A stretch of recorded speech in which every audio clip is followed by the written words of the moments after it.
নবীর পাশে বসা। হঠাৎ করে একজন মেয়ে লোক বুরকা পরিহিত অবস্থায়, বুরকা ছিলেন, বুরকা পরিহিত অবস্থায় একজন লোক আসলেন। আল্লাহর নবী রাহমাতুল্লিল আলামিন উনার মাথার পাগড়ি মোবারক খুলে ওই মহিলাকে বসতে দিলেন। সুবহানাল্লাহ। এখন বলেন, আল্লাহ রাসূলের পাগড়ি মোবারকে বসার মতন ক্ষমতা পৃথিবীর বুকে কেউ আছে? না। সাহাবাই কেরামগণের ভিতরে একটা প্রশ্ন জাগলো, উনি কে? কারণ মুখ তো দেখা যায় না। আজকাল তো আমাদের মা বোনদের মুখ দেখা যায়, মুখ তো দেখা যায় না। আল্লাহর নবীকে প্রশ্ন করলেন, ইয়া রাসূলুল্লাহ, এমন কি একজন মহিলা আপনার কাছে আসলো, আপনার মাথার পাগড়ি মোবারক খুলে দিলেন বসার জন্য, উনি কে?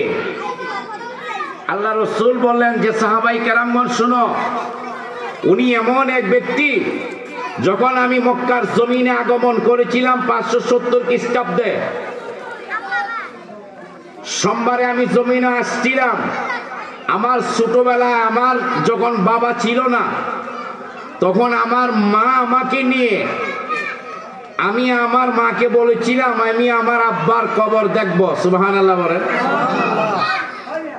তখন আমার আম্মা আমাকে নিয়ে যখন আমার আব্বার জিয়ারতে আমি গেছিলাম, ফিরতে আসার পরে আমি যখন রিটার্ন ফিরত আসতাম, তখন একটা বস্তির নাম ছিল আবুয়াবা নামক বস্তি।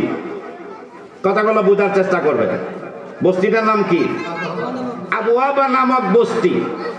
এই বস্তির মধ্যে যখন আসলেন, আমার আম্মা জান রাসূল পাক সাল্লাল্লাহু আলাইহি সাল্লামের আম্মা জানের নাম কি? আমেনা।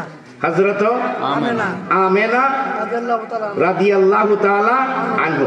মাহফিলে আসে মানুষে কিসের জন্য? দুই চারটা কথা শোনার জন্য, নাকি নাচানাচির জন্য? আমরা তখন বর্তমানে মিয়া নাচে পড়ে গেছি। বালা করে সুর দিয়া দুই তিনটা নাচ দিতে পারলে মনে করি ওয়াজ সাকসেসফুল হয়ে গেছে। আমার কথাগুলো কিন্তু ওগুলোর ভালো লাগে না, কারণ আমার কথাগুলো শক্ত কথা। কারণ আল হাক্কু মুররুন, হক কথা তিতা। হক কথাটা কিটা তিতা লাগবো, এটাও বলে ভালো পাইতো না। আমি যখন আপনাদের ঈদগার আমি মাইক ধরতাম, আপনাদের জানা নাই এলাকার মানুষের, আমি কিন্তু শক্ত কথা বলি সব সময়। মনে কষ্ট নিবেন না বাবারা, যুবক ছেলেরা কষ্ট নিবে না। তোমরা আমার সন্তানের মতন, ঠিক না বেটি? তোমরাই কি আমাদের ভবিষ্যৎ।